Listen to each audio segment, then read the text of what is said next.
दोस्तों, आज मैं आपको एक ऐसी फिल्म के बारे में बताने जा रहा हूं जो सच में दिल दहला देने वाली है। पुलाव आइलैंड नाम की यह फिल्म सुपरनैचुरल हॉरर और मिस्ट्री का परफेक्ट ब्लेंड है। तो चलिए शुरू करते हैं इस रोमांचकारी कहानी को। कहानी की शुरुआत होती है पुलाव आइलैंड से, जहां एक छोटे से गांव में एक औरत बैठकर रो रही है। उसके आंसू देखकर लगता है जैसे उसका दिल टूट गया हो, वो किसी को बहुत मिस कर रही है। लेकिन दोस्तों, यहीं से ट्विस्ट शुरू होता है। एक केव में काला जादू हो रहा है, जहां एक औरत किसी के डिस्ट्रक्शन के लिए ब्लैक मैजिक कर रही है। सवाल ये है कि यह सब क्या था? कौन थी वो रोने वाली औरत, और इस जगह का राज क्या था? ये सब देख रही थी केट नाम की एक लड़की, लेकिन केट को पूरी बात समझ नहीं आ रही थी। क्यों? क्योंकि केट के साथ अक्सर ऐसा होता था, उसे अजीब से विजन्स आते रहते थे, इनकम्प्लीट ग्लिम्पसेस जो उसे कंफ्यूज करते रहते थे। केट अपने फ्रेंड्स से मिलती है और पता चलता है कि सभी ने वेकेशन के लिए एक आइलैंड पर जाने का प्लान बनाया है। जब वे सभी वहां पहुंचते हैं तो केट की फ्रेंड का एक स्टेप सिस्टर भी अपने ग्रुप के साथ आया हुआ है। लेकिन यहाँ ड्रामा शुरू होता है। दोनों ग्रुप्स एक दूसरे को बिल्कुल पसंद नहीं करते, फिर भी सभी अपने अपने रूम्स में चले जाते हैं। लेकिन केट को फिर से स्ट्रेंज विजन्स आने लगते हैं। इस बार वो एक आदमी की आवाज सुनती है जो मॉली नाम की किसी औरत को बुला रहा है और कह रहा है, हम कभी अलग नहीं होंगे। केट स्कैर्ड हो जाती है, तो उसके दो फ्रेंड्स उससे मिलने आते हैं। मीनवाइल, केट का फ्रेंड खाई स्विमिंग पूल के पास बैठकर अपने फ्रेंड से बात कर रहा है। वो बताता है कि वो केट को बहुत लाइक करता है और जल्दी ही उसे सब कुछ बता देगा। उसने केट के लिए एक ब्रेसलेट भी लाया था। रात के डिनर के टाइम पर जब केट की फ्रेंड सिगरेट पी रही थी, तो केट को एक औरत दिखाई देती है जो उस फ्रेंड के पास खड़ी है और सिगरेट देखकर अनकंफर्टेबल फील कर रही है। लेकिन यहाँ सरप्राइजिंग बात यह थी कि केट की फ्रेंड को वो औरत दिख ही नहीं रही थी। इसका मतलब था कि वो एक स्पिरिट थी, और वो उस लड़के की माँ थी जिसे सिर्फ केट ही देख सकती थी। Strange, isn't it? अगली मॉर्निंग सभी फ्रेंड्स मिलकर दूसरे आइलैंड पर जाते हैं। वहां से उन्हें वही पुलाव आइलैंड दिखाई देता है जो स्टोरी की शुरुआत में था। यह आइलैंड कुछ ऐसा था जो उन्हें अपनी तरफ अट्रैक्ट कर रहा था। सभी बोटमैन से कहते हैं कि वो उन्हें उस आइलैंड पर ले चले, लेकिन बोटमैन मना कर देता है और कहता है कि वो जगह बहुत डेंजरस है और वैसे भी वहां जाना फॉरबिडन है। खाई उसे ज्यादा पैसे देने का लालच भी देता है, लेकिन बोटमैन फिर भी नहीं मानता। उस आइलैंड का नाम सुनकर ही वो डर जाता है। कितना डरावना होगा वो प्लेस। सभी समुद्र के बीच में रुक जाते हैं और स्विमिंग करने लगते हैं। केट स्विमिंग करते करते सबसे सेपरेट हो जाती है और पानी में बहुत सारी अजीब स्ट्रक्चर्स देखती है। वहां उसे रिचुअल्स, मैजिक और डाइंग पीपल सब कुछ दिखाई देता है, जिससे वो बुरी तरह डर जाती है और अनकॉन्शियस हो जाती है। जब खाई पानी से बाहर आता है तो सभी उसे बताते हैं कि केट अभी तक पानी से बाहर नहीं आई है। खाई और बोटमैन दोनों केट को ढूंढने के लिए वापस समुद्र में जाते हैं। बोटमैन बहुत वरीड दिख रहा था, जैसे वो जानता हो कि कुछ गलत हुआ है। कुछ देर बाद खाई केट को पानी से बचाकर बाहर लाता है। केट का हाल बहुत बुरा था और वो बुरी तरह स्कैर्ड दिख रही थी। यहाँ बोटमैन सबको बताता है कि इस आइलैंड की अपनी कहानी है, इसीलिए वो उन्हें वहां नहीं ले जाना चाहता था। वो कहता है कि एक औरत ने उस आइलैंड को कर्ज किया था और वहां रहने वाले सभी लोगों की जान ले ली थी। सबसे डरावनी बात यह थी कि जो लोग मारे गए थे उनकी बॉडीज कभी नहीं मिली, और अब भी कहा जाता है कि उस आइलैंड पर कर्ज है। केट के साथ जो कुछ भी हुआ था वो एक वार्निंग थी कि उन्हें जल्दी से वहां से चले जाना चाहिए। बोटमैन की यह सारी बातें सुनकर भी फ्रेंड्स को यकीन नहीं आता। सभी गेम्स खेलना शुरू करते हैं और एक बेट लगाते हैं कि जो ग्रुप हारेगा उसे उस कर्स्ड आइलैंड पर एक रात बितानी होगी। गेम में केट के फ्रेंड्स हार जाते हैं। केट की फ्रेंड की सिस्टर का ग्रुप अब उन्हें कंडीशन के हिसाब से उस आइलैंड पर जाने को कहता है। केट जाते समय अपनी फ्रेंड से कहती है कि उसे स्ट्रेंज थॉट्स आ रहे हैं उस आइलैंड के बारे में। उसकी फ्रेंड कहती है कि टेंशन न ले, ये सब सिर्फ उस आइलैंड की स्टोरी सुनने की वजह से हो रहा है। केट की फ्रेंड की सिस्टर का ग्रुप उन्हें आइलैंड पर छोड़कर चला जाता है। अब केट और उसके फ्रेंड्स को पूरी रात उस डेंजरस आइलैंड पर बितानी थी। केट अपने फ्रेंड्स के साथ आइलैंड के अंदर जाती है। वहां वे एक विलेज देखते हैं जहां रोप्स बंधी हुई थी और स्टैचूज रखे हुए थे। लगता था जैसे उस विलेज में जाना फॉरबिडन हो, जैसे रास्ता बंद कर दिया गया हो। लेकिन केट के फ्रेंड्स उस रोप को काट देते हैं और विलेज के अंदर घुस जाते हैं। वहां के हाउसेस पर कुछ अजीब सी चीजें लिखी हुई थी। सभी फ्रेंड्स इन चीजों का मजाक उड़ाने लगते हैं, लेकिन केट उन्हें मना करती है कि ऐसा न करें। रात हो जाती है और खाई सभी को एक एम्प्टी हाउस दिखाता है जहां वे रात भर सो सकते हैं। जंगल में कैंपिंग करने से यह बेटर ऑप्शन था। सभी उस हाउस में सो जाते हैं। खाई के फ्रेंड्स को लगता है जैसे कोई उन पर नजर रख रहा है। रात के बीच में केट जागती है और एक औरत के रोने की आवाज सुनती है। उस आवाज को फॉलो करते हुए केट को एक विजन दिखाई देती है जहां एक औरत एक मरे हुए आदमी को पकड़कर बहुत रो रही है। पूरे विलेज के लोग वहां इकट्ठे हैं। विलेज का लीडर सभी को कहता है कि जो कुछ भी आज यहां हुआ है इसके बारे में अब कोई बात नहीं करेगा। फिर वही औरत केव में दिखाई देती है जो हॉरिबल फॉर्म में है और ब्लैक मैजिक कर रही है। इसका मतलब था कि विलेजर्स ने उस औरत के साथ कुछ गलत किया था और यही बिगिनिंग सीन था। मॉर्निंग होती है और केट उसी हाउस में है जहां सभी सो रहे थे। वो बहुत स्कैर्ड दिख रही है। इसका मतलब था कि जो कुछ भी उसने रात में देखा था वो उसके सपने में था। सभी अब आइलैंड से जाने के लिए रेडी हो जाते हैं। समुद्र के किनारे खड़े होकर वे उस ग्रुप का वेट कर रहे हैं जो उन्हें लेने आने वाला था। कंडीशन के अनुसार उन्होंने एक रात आइलैंड पर बिता दी थी। शाम हो जाती है लेकिन कोई उन्हें लेने नहीं आता। सभी बहुत वरीड हो जाते हैं। केट की फ्रेंड अपने फोन में सभी की स्लीपिंग फोटो दिखाती है जो बहुत स्ट्रेंज था। वो कहती है, केट, हम सभी उस समय सो रहे थे, तो ये फोटो किसने खींची होगी? काई भी उस फोटो को देखता है। केट अपनी फ्रेंड से कहती है कि अब वो ये फोटो किसी को नहीं दिखाएगी क्योंकि लोग डर जाएंगे। दूसरे आइलैंड पर केट की फ्रेंड की सिस्टर का ग्रुप हंस रहा था। वे कह रहे थे कि उन्होंने केट और उसके फ्रेंड्स को अच्छे से फूल कर दिया है। बोटमैन ये सुन लेता है और पूछता है कि उन्होंने केट के ग्रुप को कहाँ छोड़ा है। वो कहता है कि यह कितनी बड़ी स्टूपिडिटी है। बोटमैन जल्दी से केट को कॉल करता है लेकिन किसी का फोन नहीं लग रहा।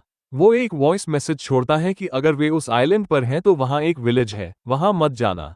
वो जगह डेंजरस है क्योंकि एक औरत ने वहां ब्लैक मैजिक किया है और वो अभी भी वहीं प्रेजेंट है। लेकिन ये सब बहुत देर से पता चला था। केट और उसके फ्रेंड्स पहले ही उस विलेज में जा चुके थे। पुलाव आइलैंड पर केट और उसके फ्रेंड्स फिर से उसी हाउस में रात बिताने का सोचते हैं। जब सभी सो जाते हैं तो केट के दो फ्रेंड्स बाहर निकलकर घूमने लगते हैं। उस केव में जहां पहले एक औरत ब्लैक मैजिक कर रही थी वो औरत जाग उठती है। एक्चुअली वो 20 साल बाद जागी थी। ब्लैक मैजिक के बाद वो एक विच बन गई थी। जब भी कोई आइलैंड पर आता था तो वो जाग जाती थी। फिर कोई भी इंसान वहां से जिंदा नहीं बच सकता था। अब वो विच केट की फ्रेंड को खींचकर अपने साथ ले जाती है। केट सोते समय डरकर जाग जाती है क्योंकि उसने सपने में विलेजर्स की डेथ देखी थी। खाई उससे पूछता है कि वो इतनी स्कैर्ड क्यों है। केट कहती है कि उसे लगता है कि उन्हें यहाँ पर्पसली बुलाया गया है। तभी केट की फ्रेंड वहां आती है। वो बहुत स्कैर्ड थी और रो रही थी। वो बताती है कि किसी ने उनकी फ्रेंड को खींचकर ले जाया है। सभी अपनी फ्रेंड को ढूंढना शुरू करते हैं लेकिन कहीं कोई नहीं मिलता। एक्चुअली जो फ्रेंड डिसअपियर हुई थी वो खाई का ब्रदर था। विच उसे खींचकर ले गई थी और अब खाई बहुत अपसेट था। दूसरी तरफ विच खाई के ब्रदर का खून पीकर अपनी स्ट्रेंथ बढ़ा रही थी। मॉर्निंग में खाई सभी को अलग अलग जाकर अपने ब्रदर को ढूंढने को कहता है। एक फ्रेंड को छोड़कर सभी जाते हैं ताकि अगर खाई का ब्रदर वापस आए तो वो उसे बता सके। बहुत कोशिश के बाद भी वे उसे कहीं नहीं ढूंढ पाते। वे कैसे ढूंढ सकते थे? विच ने उसे मार दिया था। जब केट और सभी फ्रेंड्स वापस हाउस आते हैं तो देखते हैं कि वहां भी खून है। इसका मतलब था कि विच ने उनकी उस फ्रेंड को भी ले लिया था जिसे वे घर पर छोड़े थे। सभी बहुत डर जाते हैं। खाई सभी को बीच पर वापस जाने को कहता है कि शायद कोई उन्हें लेने आ जाए। बीच पहुंचकर वे बोटमैन का मैसेज सुनते हैं जिसमें उसने पूरी स्टोरी बताई थी। उन्हें विलेज से दूर रहने को कहा गया था। एक्चुअली जो औरत स्टोरी की शुरुआत में ब्लैक मैजिक कर रही थी वो उसके बाद विच बन गई थी। उसने सभी विलेजर्स को मार दिया था। विलेजर्स ने उसे मारने की बहुत कोशिश की थी लेकिन उसे मारना इतना आसान नहीं था। फिर एक प्रीस्ट आया और उसने एक रिचुअल परफॉर्म किया। उसने विलेज को रोप से सील कर दिया ताकि विच वहीं इम्प्रिजन रह जाए। लेकिन केट के फ्रेंड्स ने अपनी स्टूपिडिटी से उस रोप को काट दिया था और विच को फ्री कर दिया था। अब सभी दूर खड़े होकर देखते हैं कि बोटमैन और उनके फ्रेंड्स उन्हें लेने आ रहे हैं। लेकिन अचानक उनकी बोट एक्सप्लोड हो जाती है और सभी मर जाते हैं। केट समुद्र के किनारे सभी को बताती है कि विच उन्हें इतनी आसानी से जाने नहीं देगी।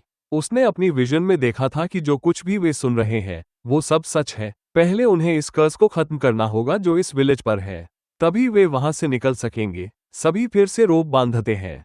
केट को याद आता है कि उसने अपनी इमेजिनेशन में एक ग्रेव देखी थी।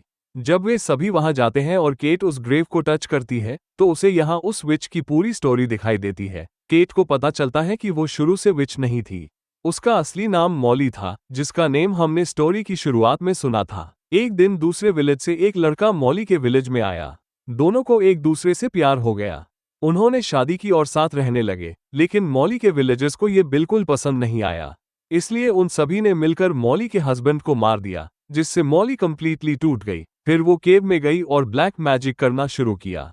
मतलब स्टोरी की शुरुआत में जो औरत रो रही थी और ब्लैक मैजिक कर रही थी वो मॉली थी। मॉली ने ब्लैक मैजिक करके खुद को एक पावरफुल विच बना लिया।